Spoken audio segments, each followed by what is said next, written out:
Hey, it's Tori, and welcome back to my channel.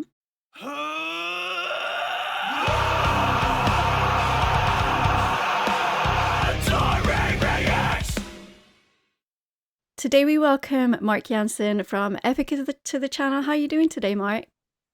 I'm doing very well. Thank you very much.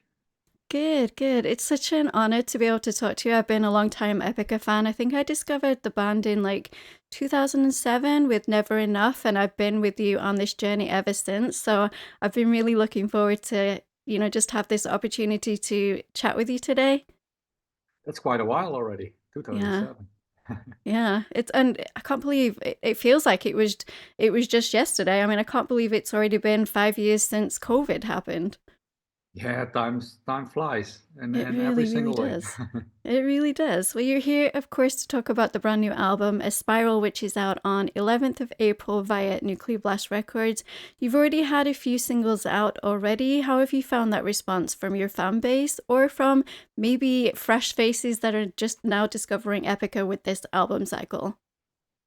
Yeah, every time we are still surprised that there are some people new to Epica, and that's why we do these singles in the first place. We release the singles because to especially to reach new people and to make the diehard fans enthusiastic about the upcoming album.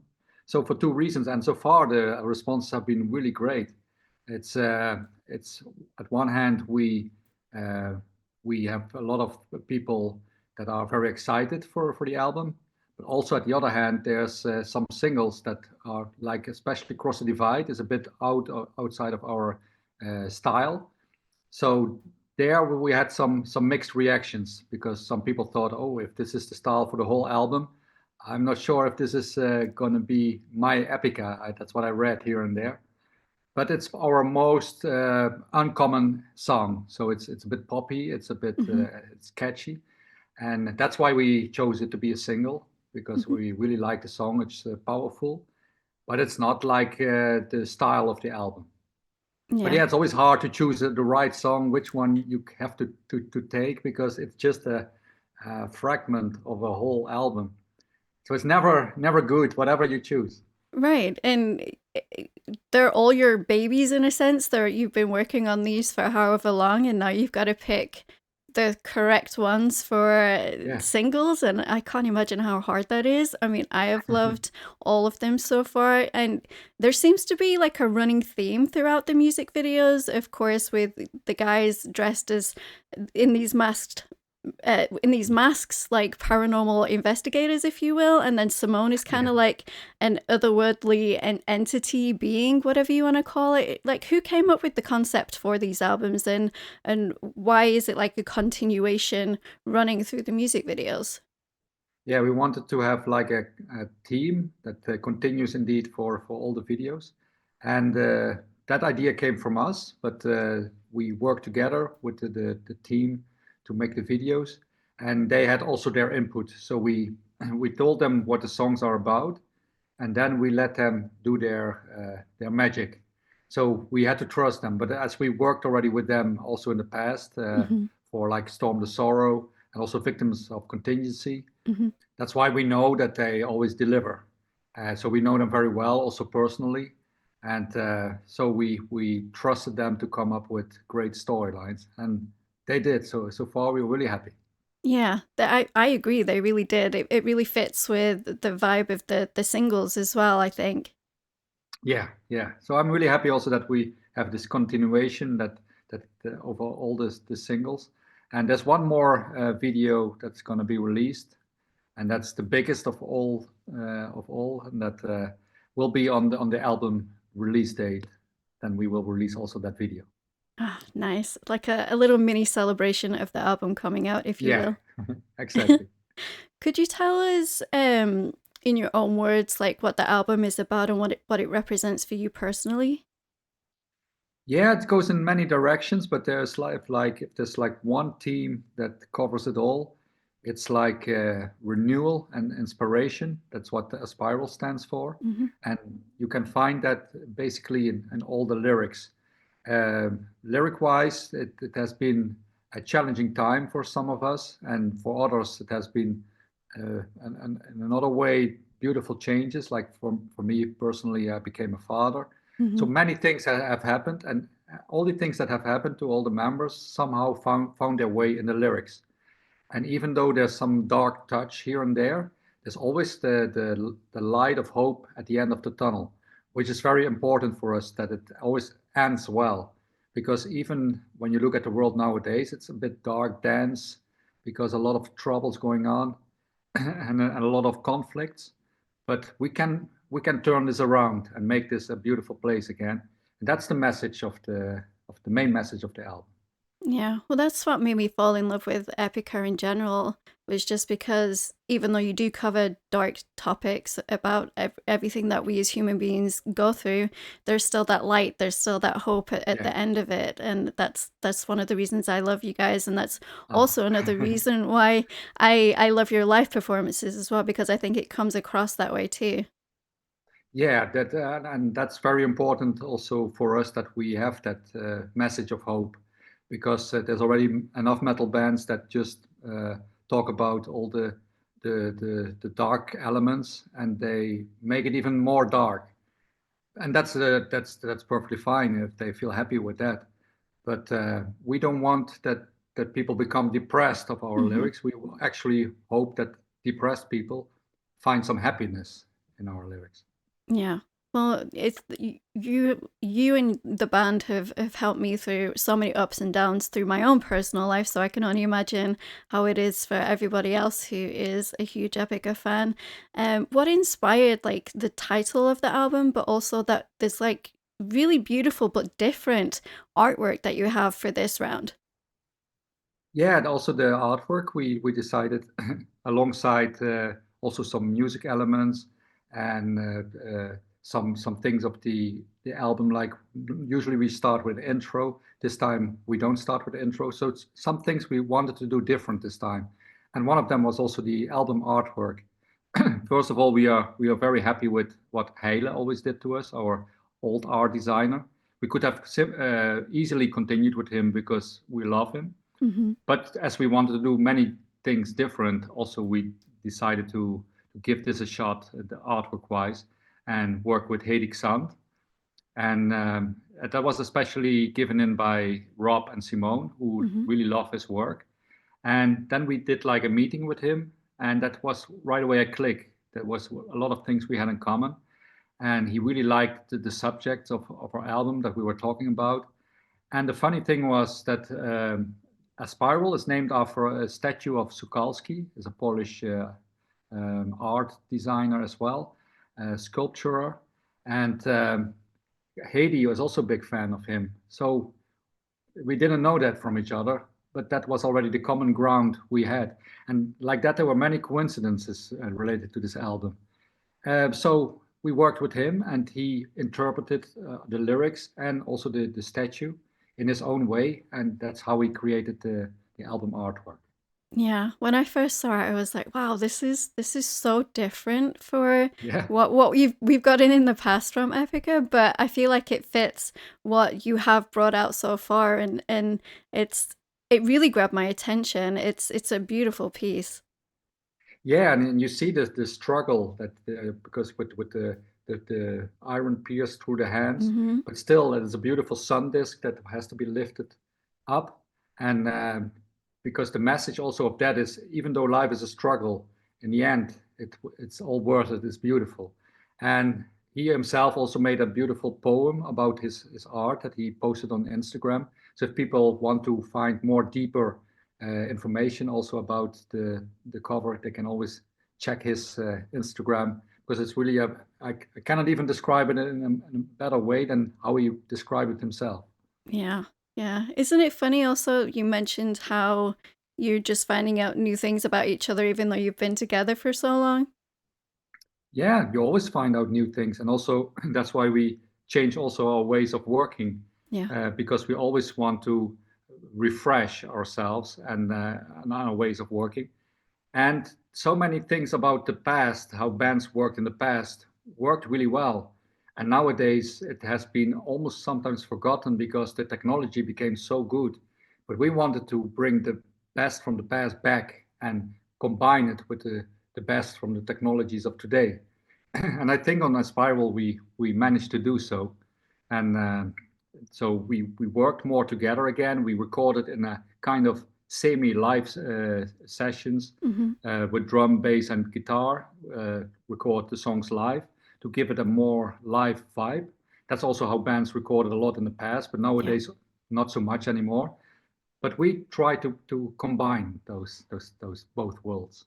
Yeah, a good 50-50 of bringing in the technology that allows us to perhaps work on it by ourselves, but also bringing in, you know, that because I feel like you guys are a family. You've been together for so long now. You're a really close-knit family, and there's nothing like just being together and vibing off of each other while you're in the same room together. That's it. And then when you're already so long together, then you become like family almost, because you're so much together. And then it's much easier if you like each other. Then sometimes you hear of these bands that they cannot stand each other anymore, and they're fighting all the time. But like that, I wouldn't want to be in a band. No. Because I cannot stand toxic atmospheres. And if it was like that, I would be out of there. Yeah. Well, I don't think anybody wants to be in a toxic environment, no matter what they're doing.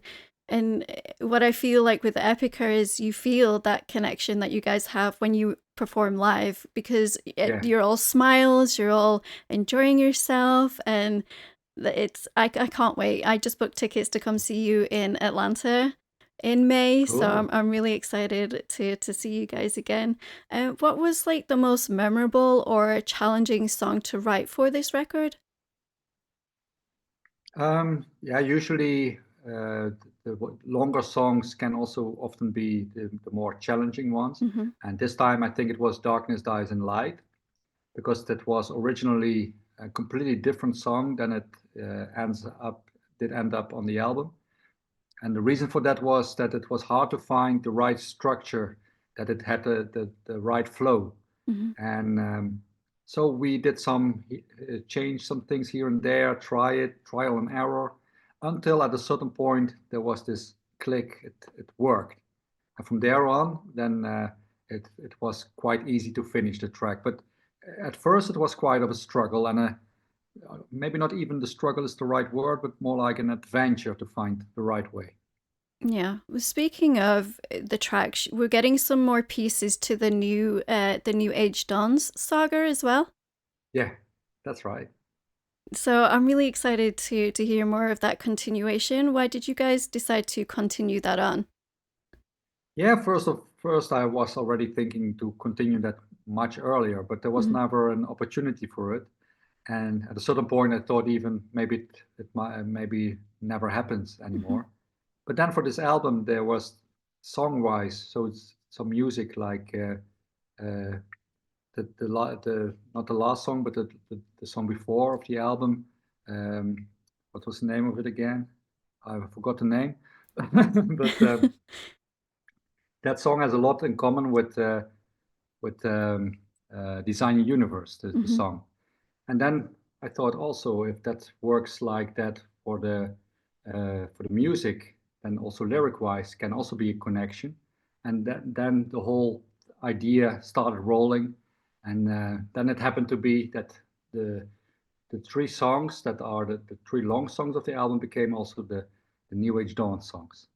That's really cool. I'm really excited to hear those, and I know that some fans have also made like playlists on Spotify or wherever they stream their music, and they put them all together so you can listen to the whole thing. Yeah, yeah. Then they can put them all together. Yeah. What are some of the key like musical influences that have shaped this album's sound? Oh, there's plenty, because if you ask every band member, they will have completely different bands to add that influence them. Because I heard already the others talking about it. There's not a single band that influenced everybody. There's really like maybe 30 bands that in total influenced each and every one of us. And that's also probably why we write such diverse songs. But when it comes all together, then it still sounds epica. Yeah, it really does. And that's also another reason, sorry, I'm like gushing here because I am a huge fan, but Oh, don't worry about that. is that there are six of you, and you all work together. There's not just like, say, just you or just Simone or just Isaac or just whoever doing something. You all put your ideas together Yeah. and work through it that way.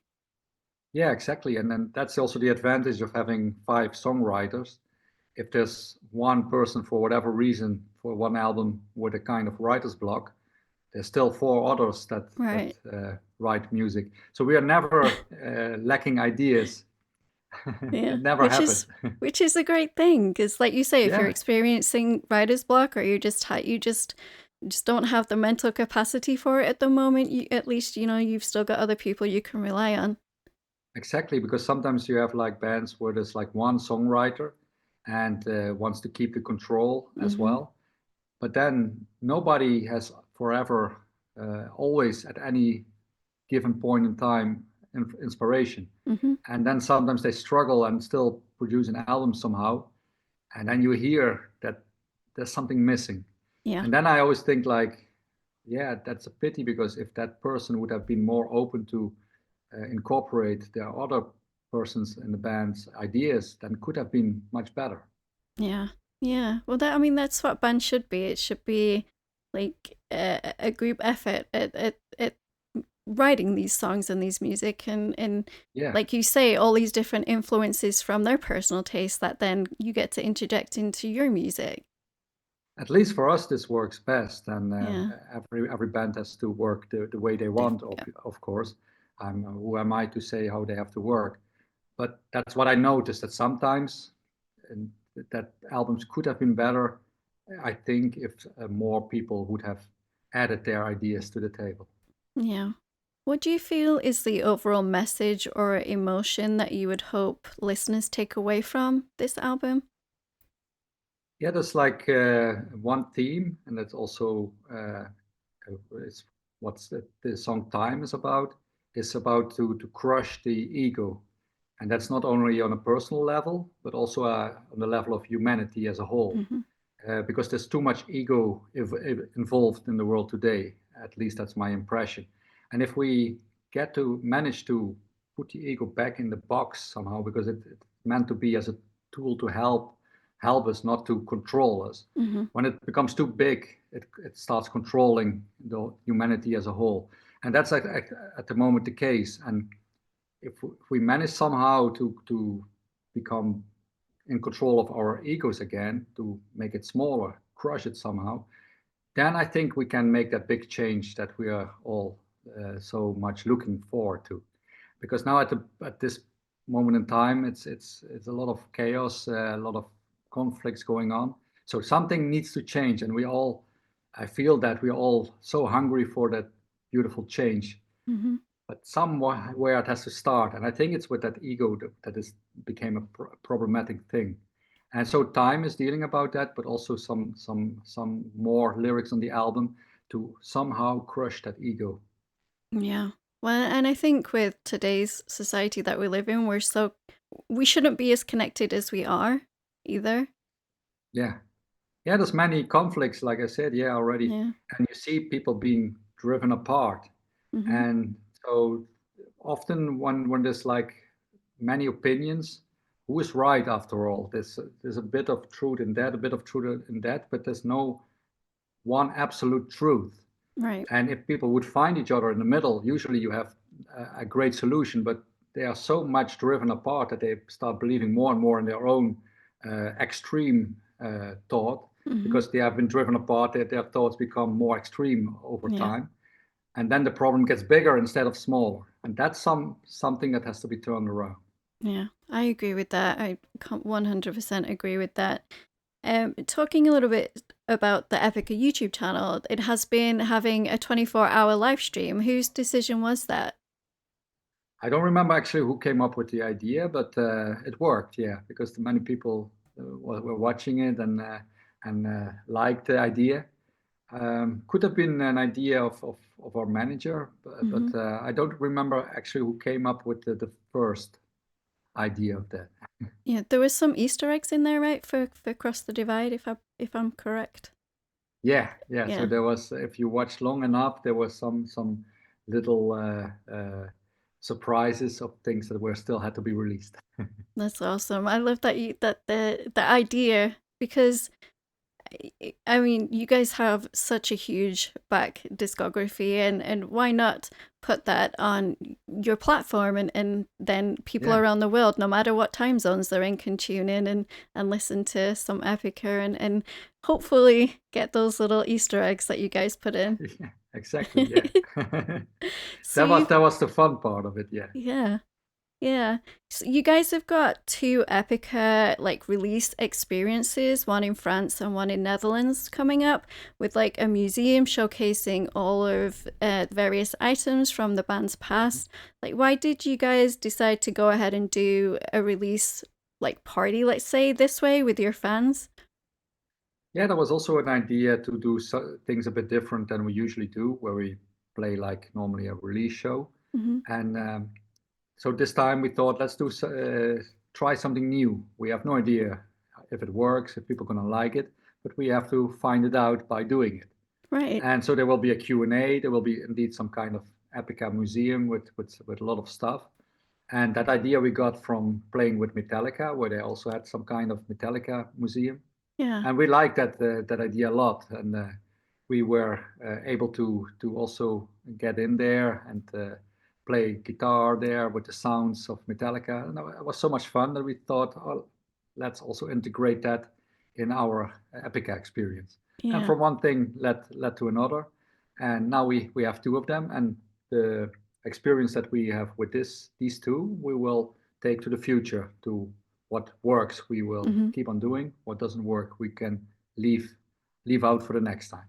Right, right. It's just like a general test to see if it works, and to see if Yeah, the fans enjoy it, to see if you guys enjoy it. And exactly. I love the whole overall idea, because you've got so much in the back catalog, and in like Simone's outfits, your guys' past gear, stage Hmm. stuff, and all of Yeah, this. Why not show it off to fans, and who have been longtime fans, and will recognize it? yeah. And it was very quickly sold out, so many Yeah, people are interested in it. And some said even, yeah, you should have sold more tickets. But then the disadvantage was we also want to give them a unique experience with right. everybody having the opportunity to ask us questions. And if there would be too many people, then it doesn't happen that way anymore. Yeah. No, I've been to shows where they've sold out too much for like a VIP session, and it takes away from that experience. So I'm glad that Yeah, you as a band decided to keep it somewhat small, and so you're yeah, able to have everybody who wants to come be able to ask questions and to experience it. And it, like you say, it's an experience. That's how it should be. yeah. And we had also in the past when there was, for example, a promoter who, when we have like maximum 30 VIP people, and then it happens sometimes that they, for an error in their computer system, that's how they often call it then, Mm-hmm. sold then, for example, 75, and then it becomes a rushed experience, and Right. nobody likes it. The people don't like it. We don't like it. Mm-hmm. Um, so whenever that happens, what can you do? You either tell them, yeah, you have to give back these 45 tickets, the money to these people, but then they're also sad because they Right. bought a VIP, or Yep. you manage to somehow to do it the best possible way. There's never a great solution then when that happens. So let's hope just no more computer errors. You guys have your US and Mexico tour starting in May. How are you feeling about those? Yeah, great. First, we had the plan to do a whole US tour, but Mm-hmm. it didn't work with the band we had in mind, and then we had to reschedule everything for the around the album. So it became a Mexican tour with a few US dates, but hopefully we can do in 2026 or 2027 a bigger US tour. Yeah. I was extremely thankful that you're coming somewhere closer to where I am, because the last time I think I saw you play live was 2016, so it's been quite some time. Been a And while, yeah. yeah, and I think it's about just about 5 hour drive to Atlanta from where we are, but you guys are worth it. Like, I am so excited. I think I managed to get like the last two VIP as well, so I'll get to see you in person Nice. and have that experience also. So I'm Cool. really personally looking forward to that. What are your rest of year plans that you can talk to us about? Yeah, after that we will have the European Summer Festivals. Then at the early fall, it will be Latin America. Then late fall, we are still looking into possibilities where to go. We have several options that I cannot reveal yet.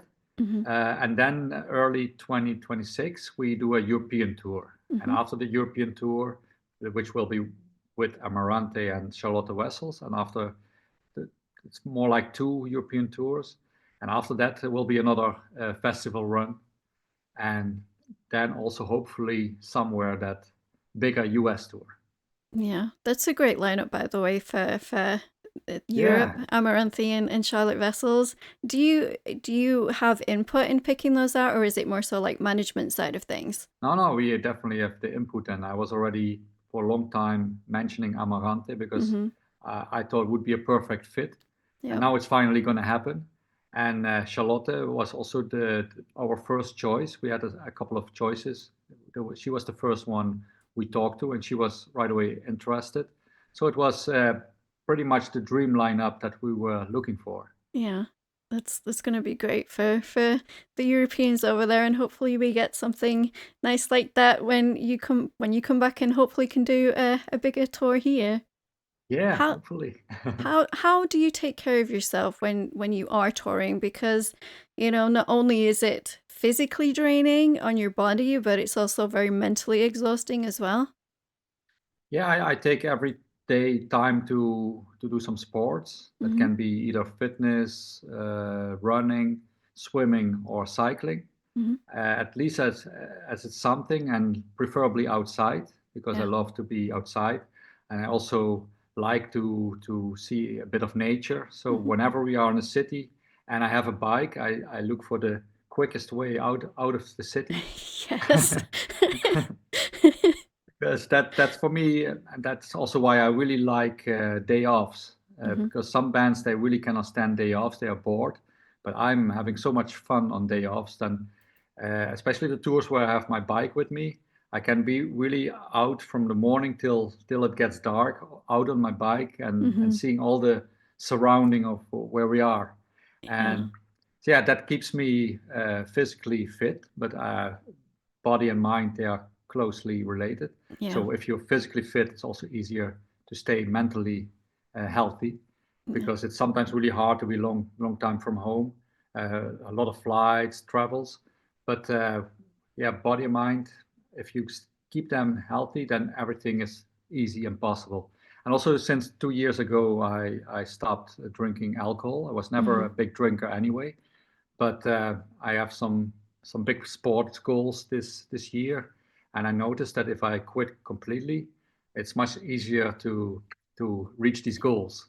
Yeah. And funny enough, today I reached one of my biggest goals. That was I running saw on your a 10K. Instagram. Yeah. Yeah. So when you're Congratulations talking on about that. staying healthy, then that's also one of the reasons why I stay healthy is to reach these goals, but also to feel still great when I'm 60 years old later on. Right, right. Just to keep your mind and your body healthy. And you Yeah. mentioned swimming. That's personally one of my favorite sports. I used to Ah. compete when I was younger, and like where I'm Ah, from really? in my city. So Yeah. I love anything to do with the sea or the water. I mean, my whole sleeve is like nautical themed, so I just I love it. I love it. Do you have any Yeah, last it's a words? wonderful sport. It is, and it's easier on your body, I think, as well, because obviously you feel Yeah, a little bit more weightless and on your muscles and stuff. absolutely. Because running is very heavy for the knees, but Right, swimming is actually, I think, that's also what the common, what doctors much agree on. It's for the body the least heavy sports because you're training all your muscles, but you are indeed floating, so you're not right, damaging anything. yeah. And I don't know, there's just something about it to me that feels really freeing. I don't know if you feel the Yeah, same way about it. yeah, absolutely. And what I also love that often people don't like it too much, but I go in the water all year long, also in winter. Yeah. So I also swim in winter, and it's extremely cold, even for me when I'm so used to it. But still, Yeah. always when I get in, it's so cold. But then when I'm swimming, I feel great, because there comes some kind of warmth, start like an inner heating system starts working. Then I feel really warm. Then when I get out of the water, I first have that coldness dip that I feel extremely cold. But then when I warm up again, I feel great for a couple of hours, like a natural drug. Yeah. Well, That's what I love about it. cold water is meant to be great for your body too. Yeah, yeah, I love it. I cannot live without it anymore. It's and I always recommend to people to at least give it a try, because for me it changed so many things. For example, this in the past I had like 3 times a year the flu, and that's very annoying, especially when you're on tour. But since I'm doing this coldness training, I never having the flu anymore, and never sick in general. So I feel much better. I never have to stop 2 weeks of training because of a flu Right. or anything. Right. So it's so much better. Yeah. I'm probably gonna have to try it out myself. Yeah, give it a try. And probably it's not just only the coldness training, also some breathing exercises, some healthy eating, enough sleep, which is also underrated often. Yep. But I always try to get my hours. I Me feel much too. better. Me too. Good, No, good. I'm usually in bed by like 9 p.m. I think, because I don't know. I love getting enough rest and just feeling that, when you wake up in the morning, you feel refreshed and you feel ready to take on the day. Yeah, and also since I stopped drinking the alcohol, even if it's a little, the next day you sometimes have like still that hit of Mm-hmm. the hammer feeling, and that's gone. That Yeah. never. Now I wake up and I have desire to get out of the bed and Right. start the day. Makes so much of a difference. Do you have any last words for people watching this interview, just of thanks or anything like that? Yeah, first of all, sorry that we have only 3 shows in the US this time, because there were many people writing to me like, Yeah. "Oh, it's you don't come near to us," and we were so looking forward. But yeah, like I said, we are working on it to come back for a bigger tour. So if you cannot make it to one of these 3, then hopefully your patience will be rewarded in the near future. Yeah. I hope so. I hope so too, because I will come to another show as well. Because I'm so excited. I'm so excited to see you in real life and to meet you all properly. I got the chance to speak with Simone about her solo work a few months Yeah. back. So Ah, just nice. just being able to meet you all in person, it's gonna be amazing. Thank you so much, Mark, for Thank taking you the too. time out to chat with me today. Guys, I will leave all of Epica's links and everything down below in the description, along with that pre-order link where you can find Aspiral and you can pre-order it. If you haven't yet, why not? Go ahead and do so. Again, Mark, it was an absolute pleasure. Thank you so much. Thank you as well. Had a lot of fun. Bye, guys. Bye bye. Don't forget to like and subscribe to become a Taurian. Speaking of becoming a Taurian, all of my social media links and my Discord link are down below in the description. We'd absolutely love to have you come hang out in the Discord community, and I will see you guys in the next video. Rock on.